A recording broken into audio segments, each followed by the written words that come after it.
Welcome everyone. Thanks a lot for joining us today.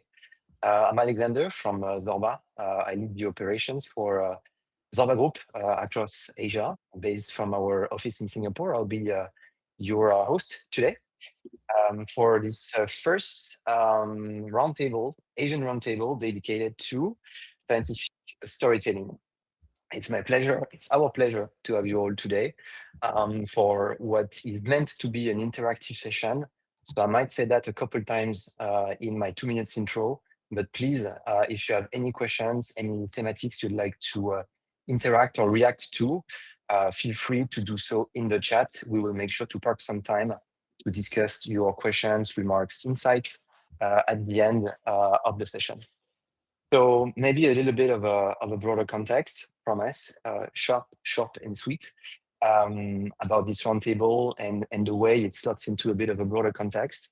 A couple of weeks ago, our global team hosted our first webinar of the year around the thematics of scientific storytelling and how to use it to turn your science into a brand superpower. If you haven't been able to attend the session, or watch the replay, I would suggest to go on the chat. I think it should be over there for the link. Pretty insightful session with, I'm sure, a lot of inspirations for all of you all brand leaders, communicators, marketers, or R&D folks in terms of how indeed to leverage your science for your marketing and for your brand. So today is all about shifting the focus towards our region. So the first session was really about general principles and, again, how to leverage science in a general way applied to brands in general. And this roundtable session is definitely purposed to, again, narrow down the conversation specifically on our beautiful region and to benefit the insights, experiences, and so on and so forth of our guest today, Banjo, Global Director from Unilever. Banjo, maybe do you want to come forward and introduce yourself briefly?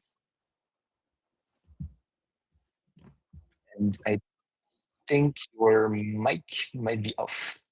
Oh, Voilà. happens all in. I hope I hope you can hear me now. Great. Thanks for the introduction, Alexander. My name is Banjo, Madhu Banerjee. Everyone calls me Banjo. I have been with Unilever for almost 19 years now. I love marketing. That's why I think I don't let go of any chance to speak about the amazing job that I think I have, which is about storytelling. I think this is one of those roles that allows you to do a amazing amount of storytelling, and that I think is the starting point. I have been working across categories in Unilever, worked across markets, have worked on brands starting from Latin America down straight to Indonesia. So Chile to Indonesia would be the span of the region. But yes, I think the basic fundamentals of marketing remain always the same, and that's why I'm so excited to have this conversation. And I think APAC is such a thriving place to be in at this point of time. Thank you so much for being with us today, and definitely looking forward to hear a little bit more of your views and insights on that particularly interesting topic. All right, maybe swapping to the Zorba side very quickly before we get going. I'm today here with Pierre, our head of life science, back in our Paris office. Pierre, do you want to introduce yourself briefly as well? Sure, sure. Thank you, Alex, and hello, everyone. As just mentioned, I'm Pierre. You might have seen me during our previous, webinar session, but for those who don't know me yet, I basically lead the life sciences strategy department at Zorba for Europe and Asia. And so I will also be your co-host for today's session. So welcome everyone joining us for this roundtable. Thanks, Pierre, and thanks also for joining me here on the speaker side. I've already introduced. Shared pleasure then. I've already introduced myself, so I won't go through it again. But maybe for the few of you that might not know about Zorba, you joined one of our webinars, so you must know us to some extent. But in case you do not know much about us, we are a global agency experts in science storytelling. That's the thematic of today, so I guess this is not a big surprise. But we're passionate and we thrive when it comes to translating diverse, large, compelling science into engaging and well, business driving communications and marketing strategy, or rather the other way around, marketing strategy and communications. And again, I definitely advise you to have a look at our first webinar if you haven't do so, for a bit of a broader walk through what it is that we do and how it is that we do it. All right. Last but not least, before diving in, there's a poll functionality in this tool, which you will find at the bottom right of your screen. We had a couple questions in there for you pertaining to some of the things that we're going to discuss today. Then we'd love to have your views and inputs. So please let us know your votes. All right. Without further ado, let's dive into it. And I think Pierre, you are going to kick things off. Yeah, absolutely.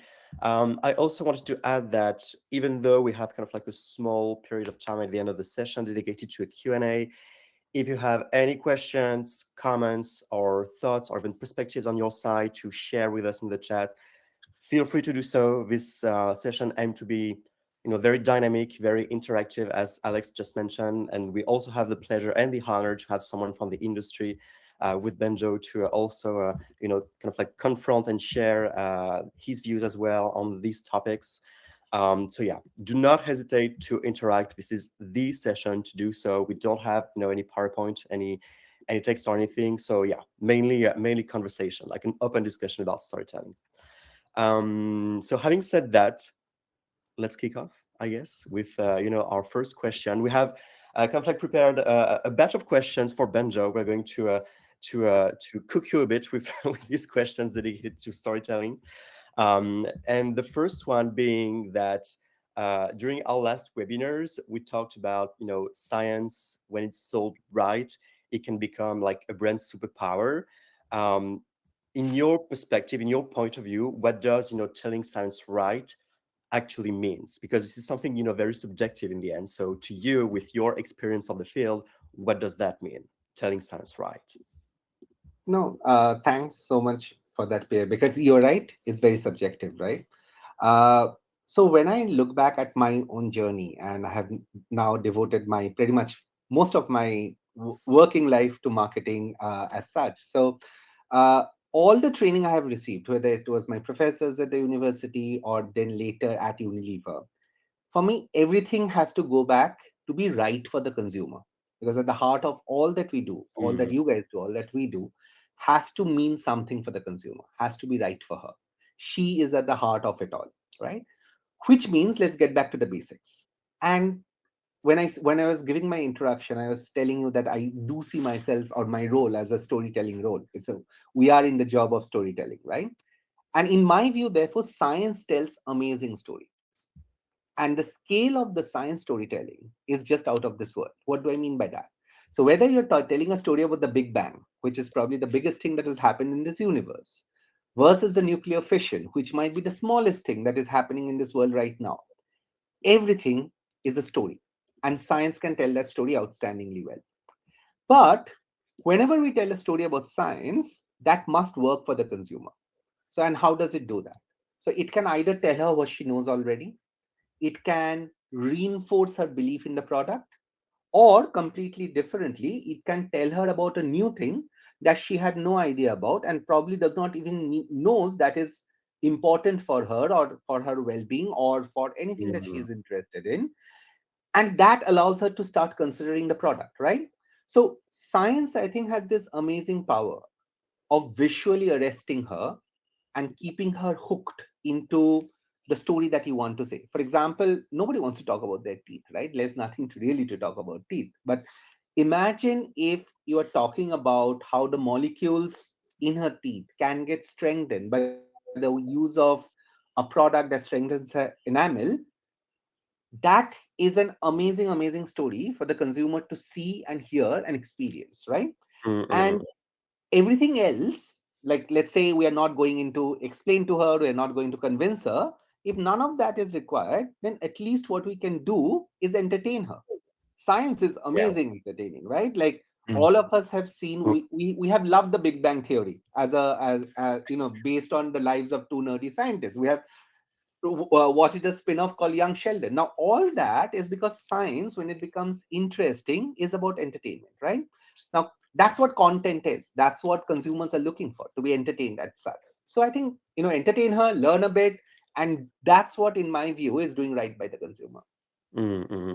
That actually reminds me, during our last webinars, we had that question, like, how do we actually, represent science? And the idea that scientific content can be, at the invisible, like, scale, the microscopic scale that you mentioned, or also in, like, at the space level. But no matter kind of like the scale of the story where it happens, it's always, something super interesting and super insightful to indeed like arrest people, kind of like make them, entertain. And that idea that, as a brand, you have to be quite intentional about what you want to represent and also what you need to prioritize. I think it's really a nice insight. Yeah, yeah, Absolutely. definitely. I think prioritization and knowing exactly what's the story you want to say is Yeah. such a critical Mm. Mm-mm. aspect of our day jobs, right? Yeah. Yeah, lovely. Great way to get straight to business. Um, I would like to maybe ground things a little bit, start grounding things a little bit into our region. You did mention something that is very close to my heart, and I think to the heart of most of the people here at Zorba, and probably also most of the guests that we have today. It is obsession for consumer centricity, and that belief that if you want to do great marketing, you have to have consumers at heart. Um, when it comes to science and expectations from those consumers in terms of trustworthiness, transparency from brand when it comes to science, have you noticed a particular shift in the region? Maybe to put it otherwise, a particular moment in time where those expectations sort of like geared up towards what they are today. Mm. And does that shift in your views or experience have manifested or crystallized around events and or things in particular? Yeah, and I think since we're talking about this region here, let me, like, we are seeing the consumer pattern shift around the world, but let's, focus in on APAC for a bit for the time being.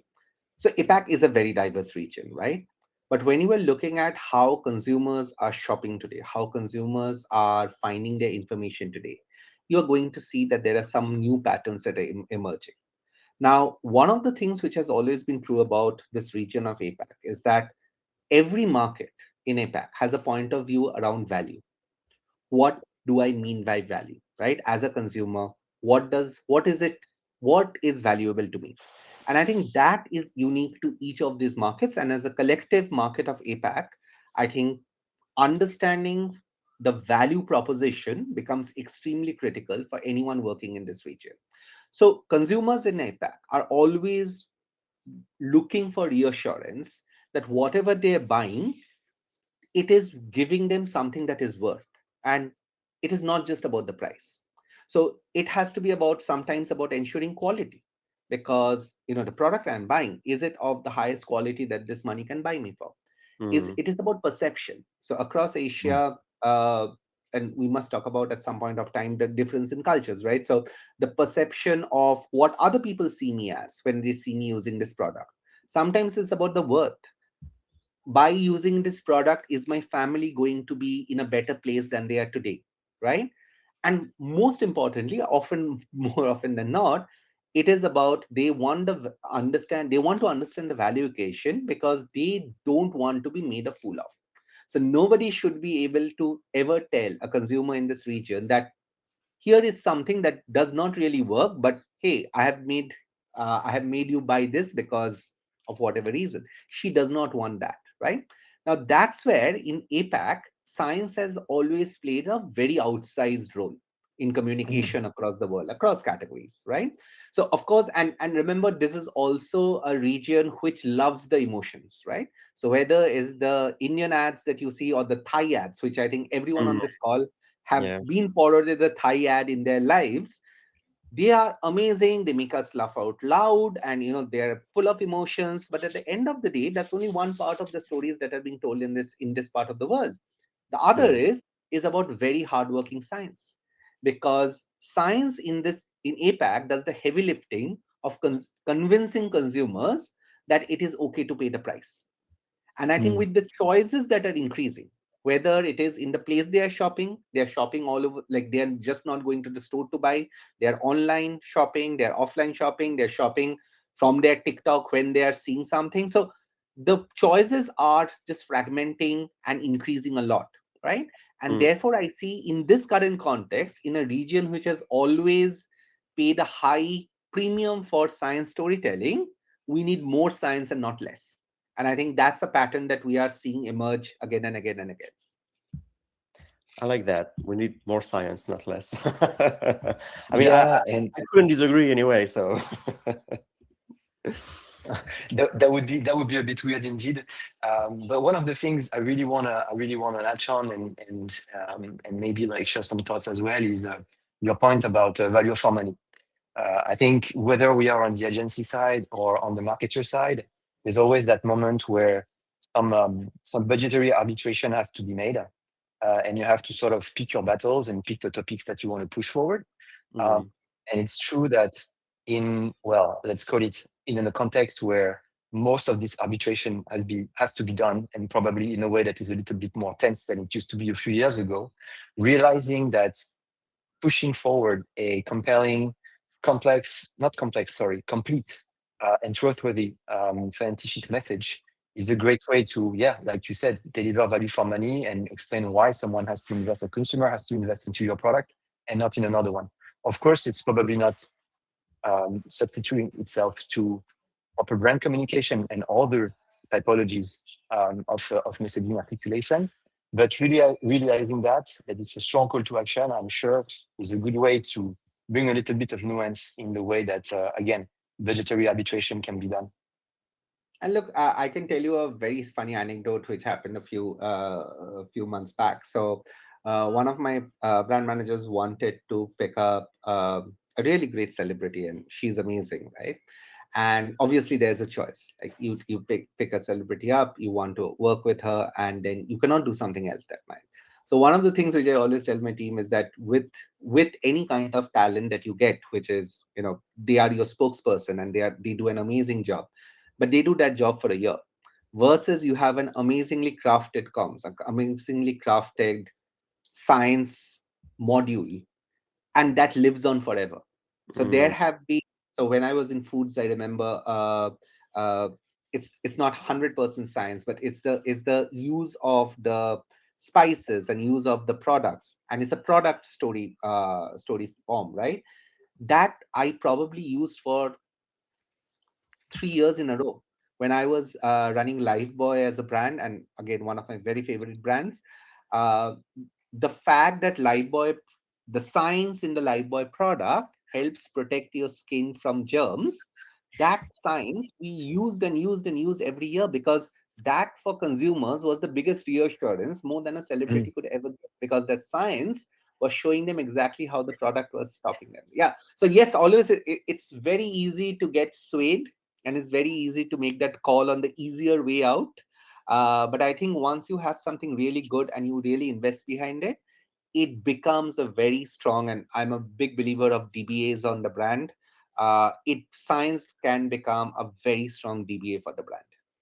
And for those, if you want to know what DBAs are distinctive brand assets, which essentially is elements of your brand that are uniquely owned by you. And once you keep on doing that again and again and year after year, that forms amazing mental stories for your consumers and serves as a shorthand.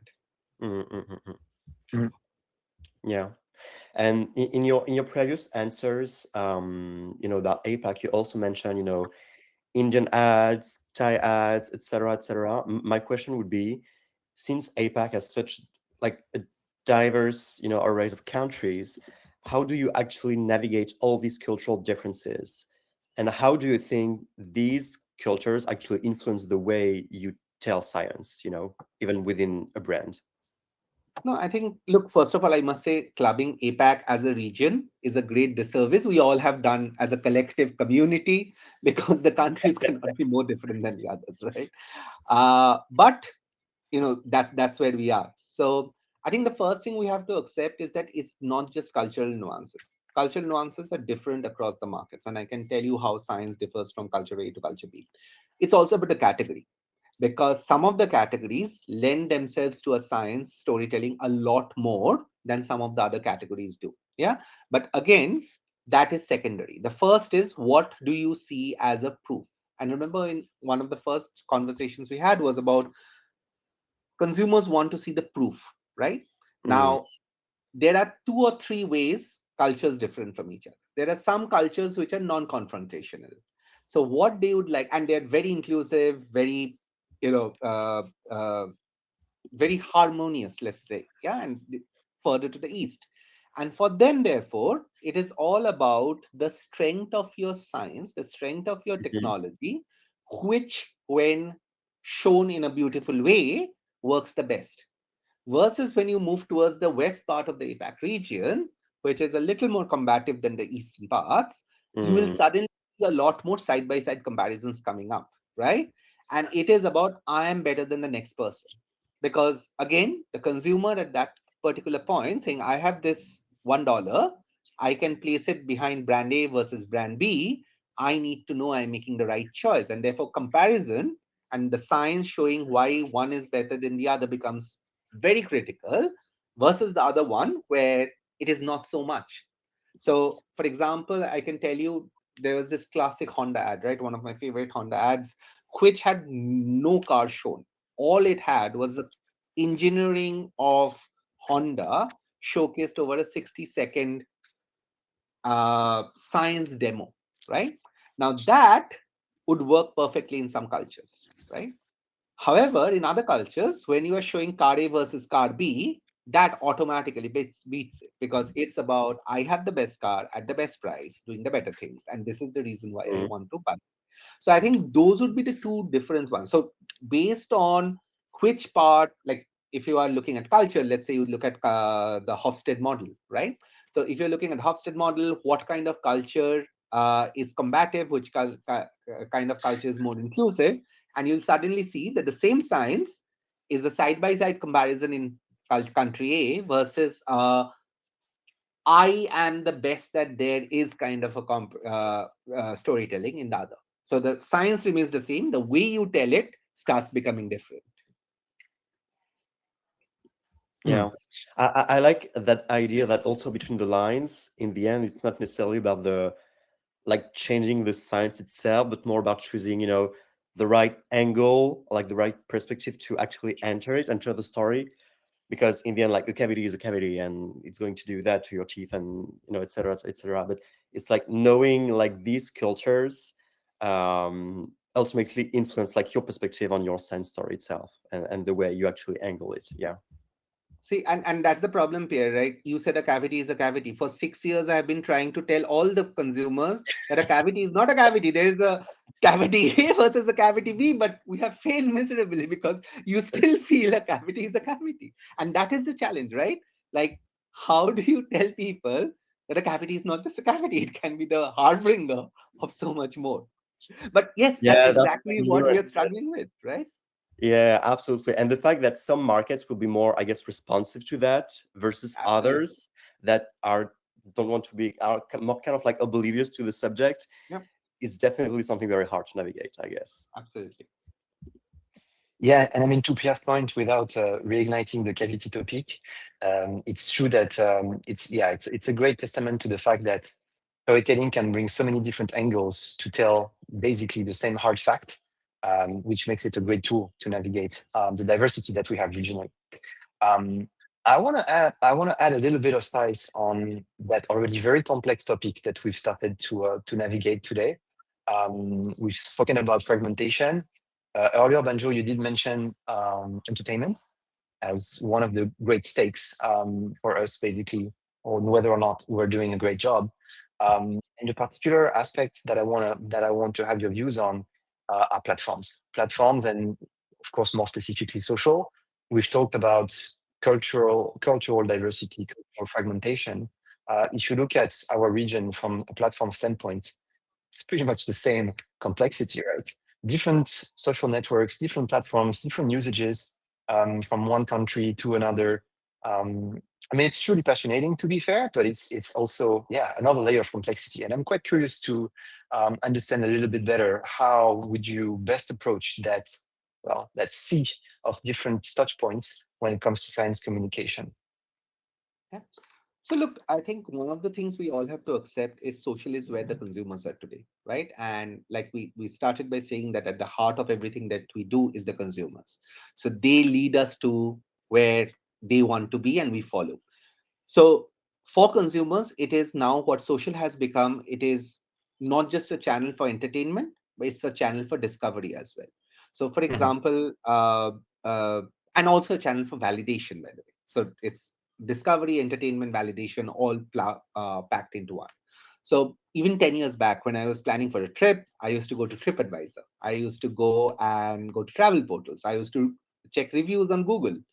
And now, when anyone in my team is trying to plan for their next vacation to Vietnam, it's they're all following an influencer who is supposed to have done the due diligence for you and the research for you and telling you what needs to happen, right? So Mhm. that's the way social has changed the entire way consumers are operating today. And I think we all have to accept that fact. So, in that context, as a marketing team or a marketing leader, I think the first question we ask ourselves is what is the role of the platform in our lives? Like for social, Mhm. what is the role of social? So, let's take Pepsodent, the brand I handle right now in Indonesia, Malaysia, India, or let's say the brand PS in Vietnam, right? Now, everyone knows the brand in these markets. These are the brands they have grown up with in their lives. So we don't need, in this context, in these markets, to announce ourselves that, hey, we are here. Everyone knows we are there. But if we go to the platforms and go to social and start boarding them with stories which they have heard for generations while growing up, they will not hesitate to swipe us up. So we are now no longer in the TV world where, you Mm. know, we were telling them no matter what.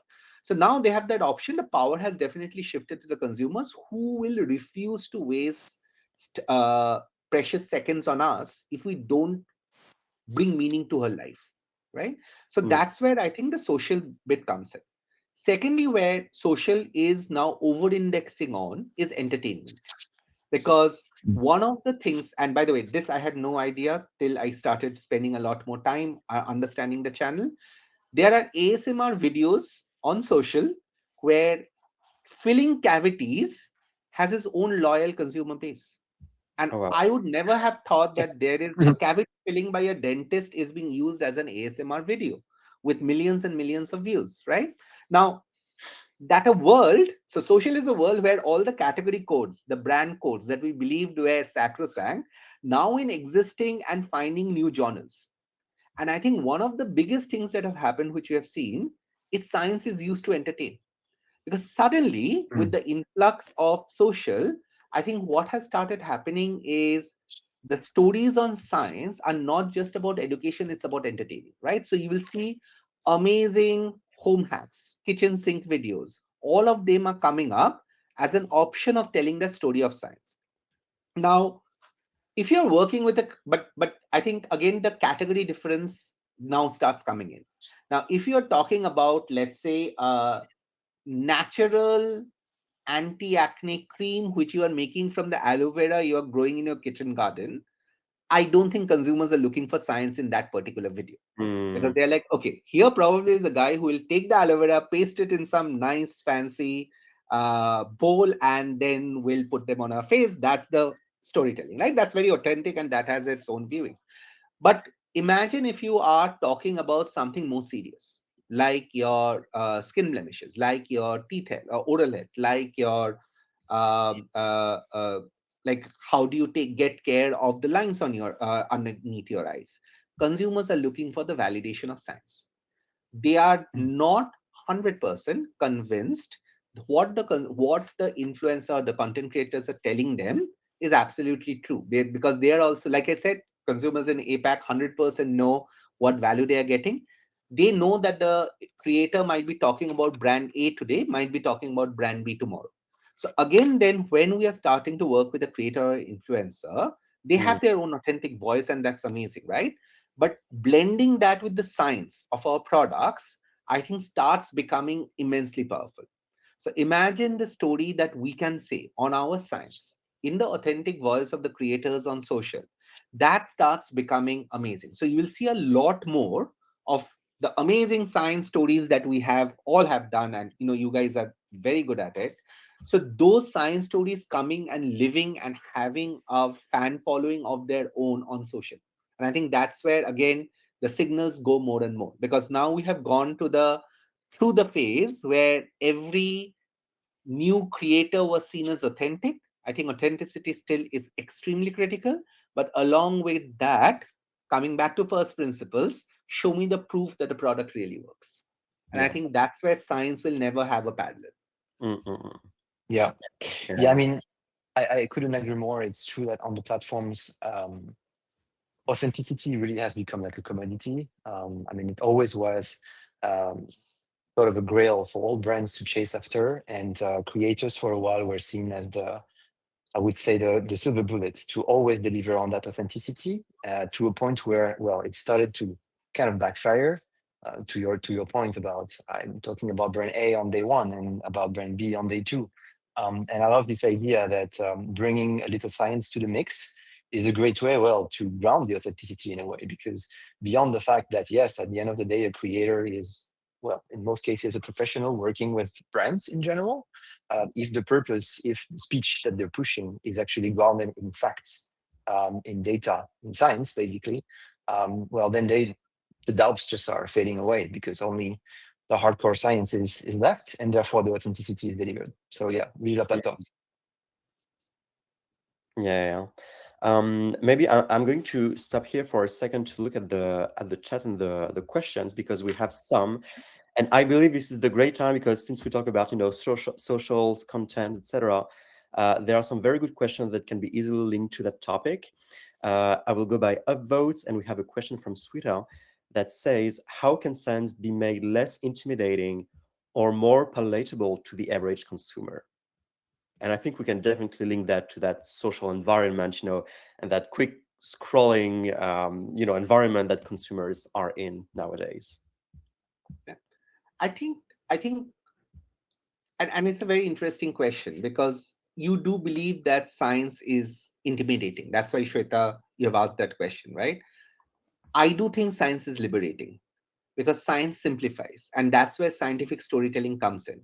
Because the best way you can tell a story about mineralization and remineralization, which, trust me, when I was learning it in a science class, I would have never understood it.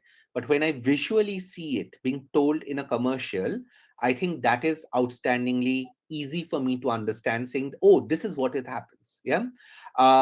For example, and the question is that, can how to make it more palatable to the average consumer? I Yeah. think one of the things which consumers are really, really tired of is people telling them that this is good for me, this is good for you, this ingredient is amazing, right? Everyone now knows that vitamin E probably can now, according to the internet, cure pretty much everything, right? And that is the latest fad that is running. But how it does, I don't think any of the any of the reels that you see on your feed is answering that question. And I think that's where the science being made more palatable to the normal consumer comes in. I don't like to use the word average, because they are amazing. Every one of them is amazing. But the science becomes palatable when you start showing how that science works, right? What is the way it works? So go back to all the physics classes and the chemistry classes that you go to, right? We all knew that you should not mix an acid and a base. But none of us knew exactly what will happen till there was this one guy in the class who'd obviously put hydrochloric acid and some sodium NaOH together, and boom, there will be a burst, and there will be a test tube that will get explode in the room. So I think that visualization is always the best answer. So what your product does, what it has, and how that actually works on the human body. I'm assuming it's the human body you're talking about, or even, let's say, if you are a home care product, how is it working on your clothes or the surface? I think that makes it much more easier for consumers to understand. Mm, mm, mm. That's a Definitely. great question. Thank you so much. Yeah, definitely. And I think we can also link that to a next question, which is, what do you think is the best executional practice when it comes to communicating science? From Selim, who also said, I'm thinking mode of action.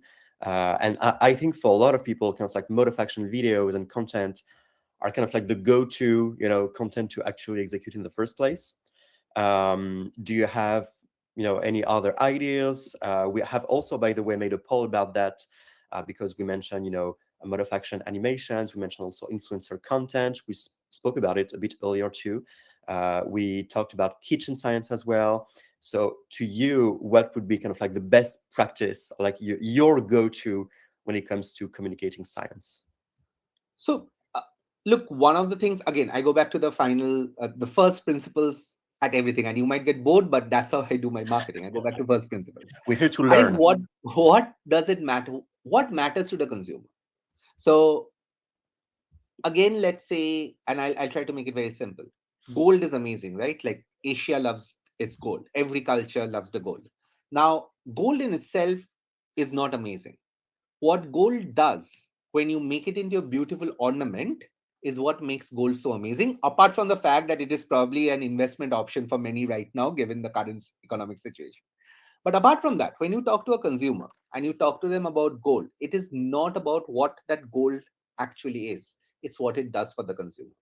Similarly, when you talk about science in a product, it is not, yes, your toothpaste is amazing, your toothpaste does, your toothpaste has these molecules which are working like this. I think there's always a question you need to ask, so what? Remember, your consumers are not here because you have amazing science. Yeah, they are here because they want you to solve a problem for them.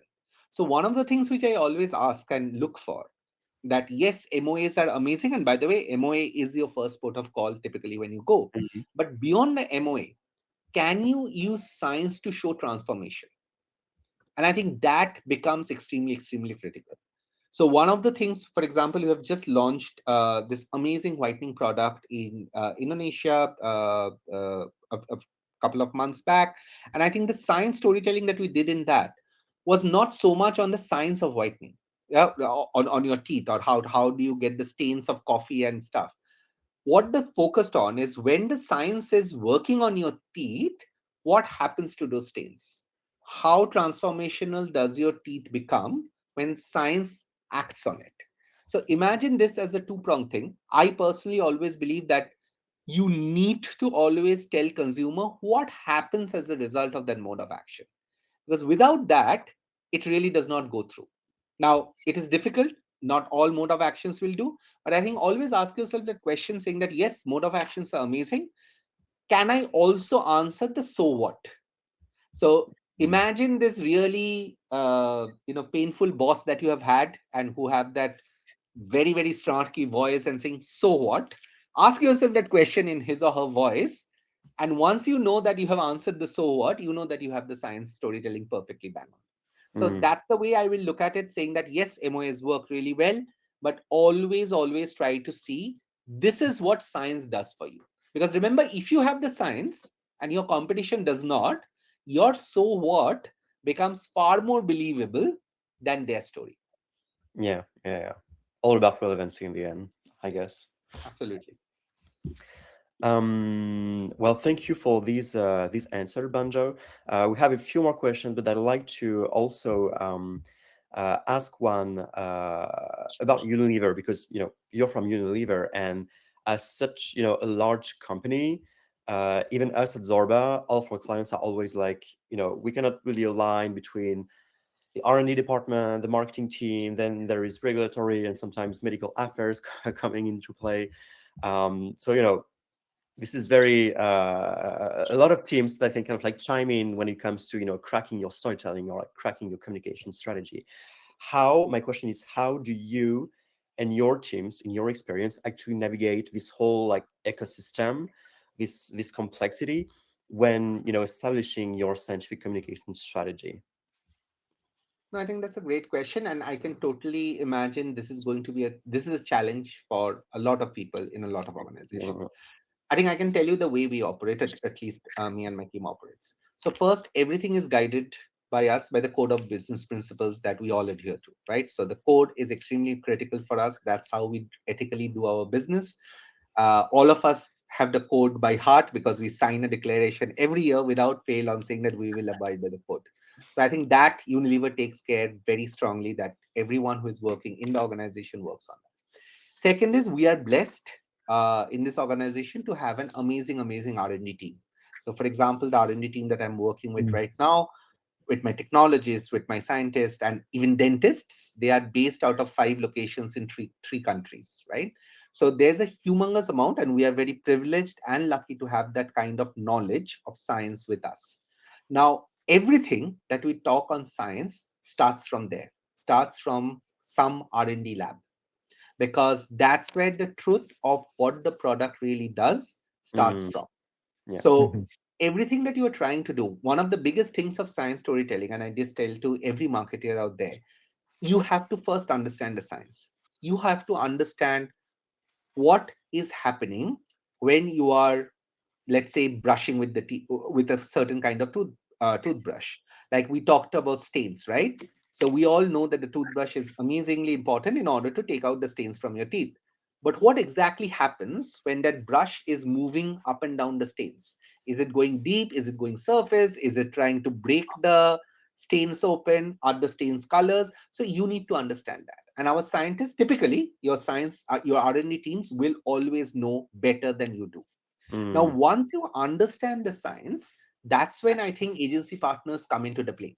Because once we understand the science, that's when we start talking about, okay, how to creatively tell this story, right?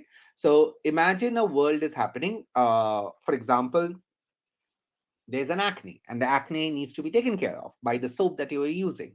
What happens to the acne when the soap comes in contact with it is something science can tell you, or your R&D team can tell you. How to show it visually, that's when the expertise of the agency teams come into play, right? So one of the biggest things that we need to do is therefore have the perfect brief which tells us what is the science behind the story, what mm, is the creative visualization that the agency, the creatives, the designers, they are planning on it.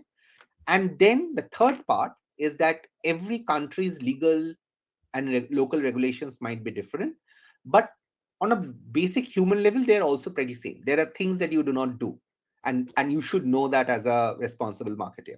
So, however, you need to go and show that, because there is a line between puffery, which is over exaggeration, and complete outright misrepresentation, and that's where your legal teams comes into play. So if I yeah. simplify all of this, there are certain models and ethics and guidelines that you yourself or your organization always has as a stake on the ground. Your scientists tell the story, your creative partners, your agency partners then does what we call internally as a creative visualization of that science. And that's why the three parties need to understand it all together in one room or one call like this, sitting in the same meeting, understanding the story. And then once you have the visualization, that's when you ensure that no rule of law or the law of the land is not broken. So if you take out everything else and multiple people, etc., these are the three things that you need this one connecting meeting, and marketing is the best to do that, where everyone who is working on it understands what the science is, and conversely, the science that has been made, how are we telling the story around it? So that I think is gone. And once you start doing it, I think it becomes much easier the second time around, the third time around, till a point of time that it becomes like a second nature to you. But there are brands which are science based, which do it much better because they believe in the science of their products. There are brands who do it based on the time of the day. Do I want to do a science today? Should I go back to the celebrity because that's Mm, easier? I see. Then they find it much harder. So I think it's a muscle that needs to be built in your brand if you believe your brand has stories that need to be told. Mm, mm, mm, mm. Mm. Yeah. Love how you reframe the question from like a complexity uh, inherent to this complex, stakeholder mapping, all the way to actually it being an opportunity of having voices around the table that Mm, are all bringing something that basically helps, the whole workflow to go forward. Um, definitely a great lesson for me, to see things in the positive with a positive frame always.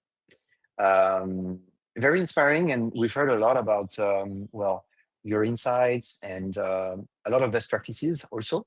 I mean, just now with that last question, um, as we are slowly but surely moving towards the end of the session, we'd love to hear maybe like a very specific example of like a recent success story of yours, Yeah. um, with one of your teams or broader teams, up to you, of course.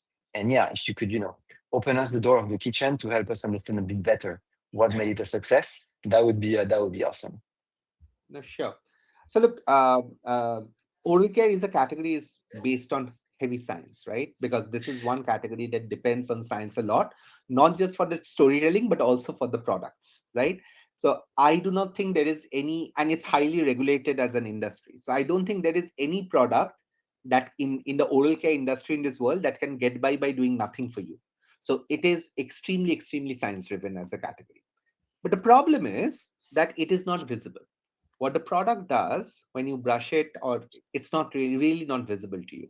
So for example, if I go back to my acne example, right? So you get an acne on your face, you can see it forming, you can see it dissolving, and everything that happens in between, you can see it happen every time you look at yourself on your selfie or in the mirror, right?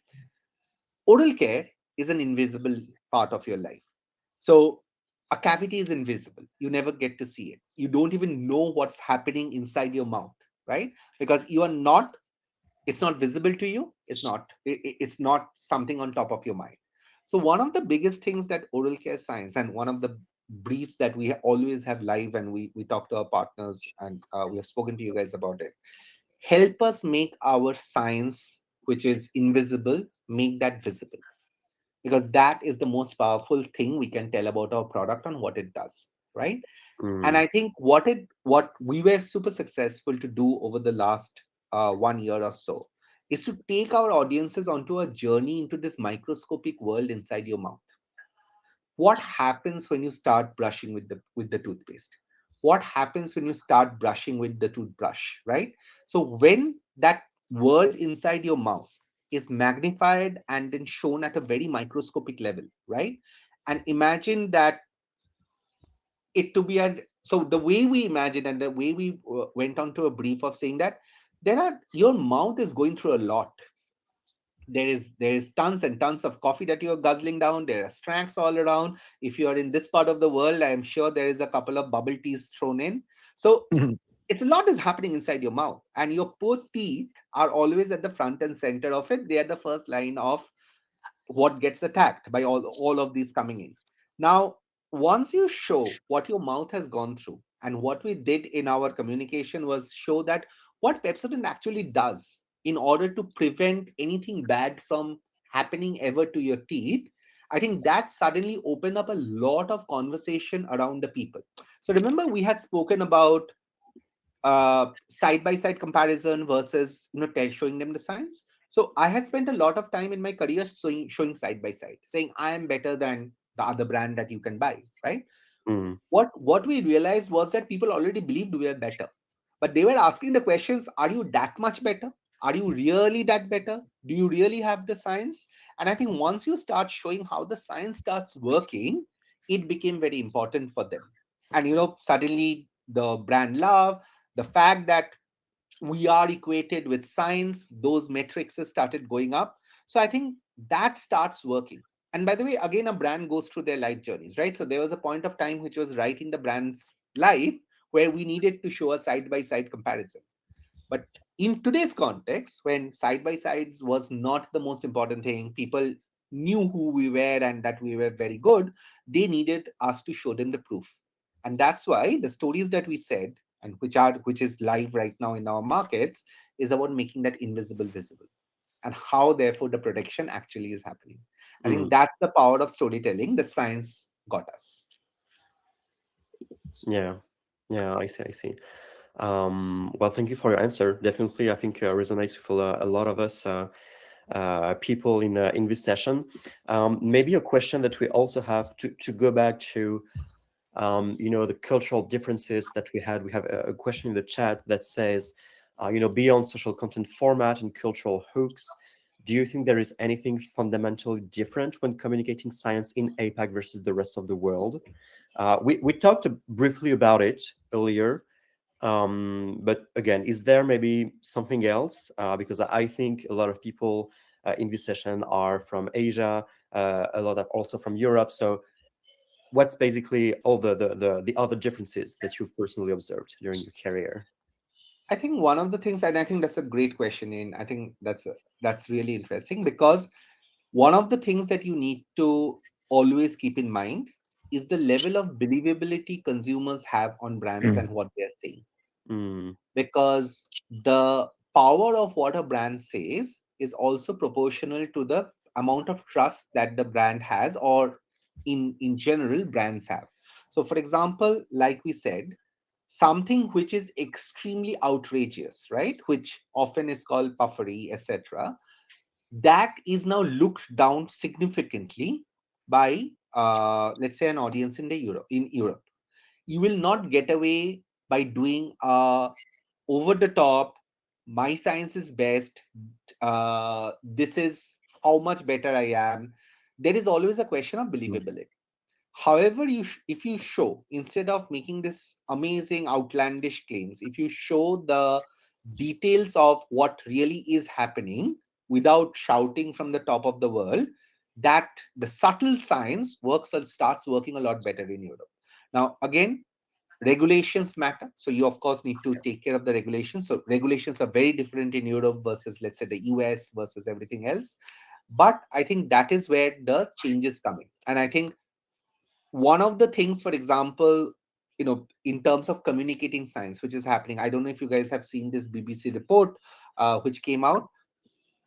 A lot of noise happened because a lot of suddenly teeth whitening equipment was being sold on social, and they were none of them either had the science or had any or were not as per as the regulations, and they were being sold, and they automatically started impacting people's oral health, right? And BBC had a huge documentary where why is this happening.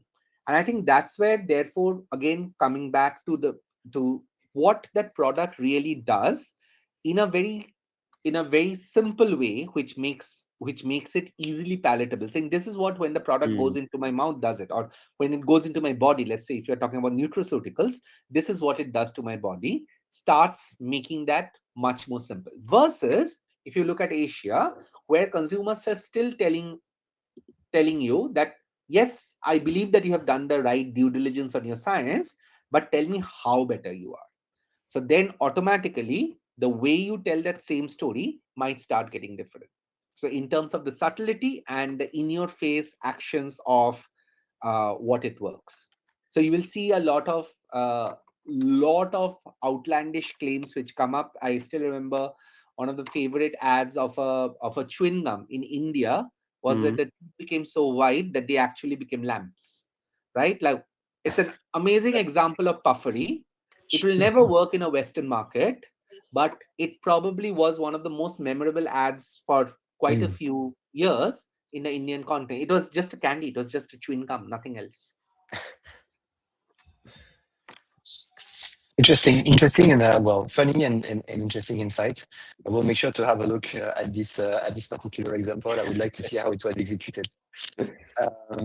All right. Well, with that, I think it's pretty much time to close today's roundtable. I think first, really want to thank you again, Benjo, for joining us. Um, Pleasure, to hear about all of those insights, experiences, and cases of yours. I hope that we will have another opportunity to, keep the conversation going, maybe at a future instance. We'd love to have you again. Um, Big thanks, of course, as well to everyone who has joined us today for your questions and for the engagement. You will get the replay of today's conversation um, at some point in the very near future, probably in the next couple of days.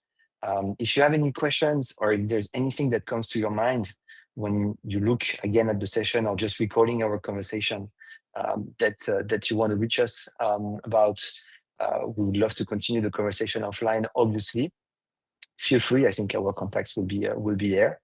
And well, thank you also, Pierre, for your presence today. My pleasure. Um, and yeah, with that, I wish everyone a very good evening or very good afternoon, depending on where you are connecting from. And yeah, see you very soon. All the best. Thank you so much, and thanks for everyone who attended. Thanks for giving me this opportunity, Alex and Pierre. I mean, I love talking about it. So thank you so much for inviting me over, and thank you for everyone who joined. It's very difficult to carve out an hour of your time, but thank you for joining. I love speaking about it. Happy to connect. Awesome. We Thank def you, we everyone. definitely felt the passion, and it was definitely 100% communicated to us, and I'm sure to the audience as well. So thank you again. Thanks so much. Yeah, thank you, Benjo. Thank you, Alex. Thank Bye you, bye. everyone. Bye Bye bye. bye.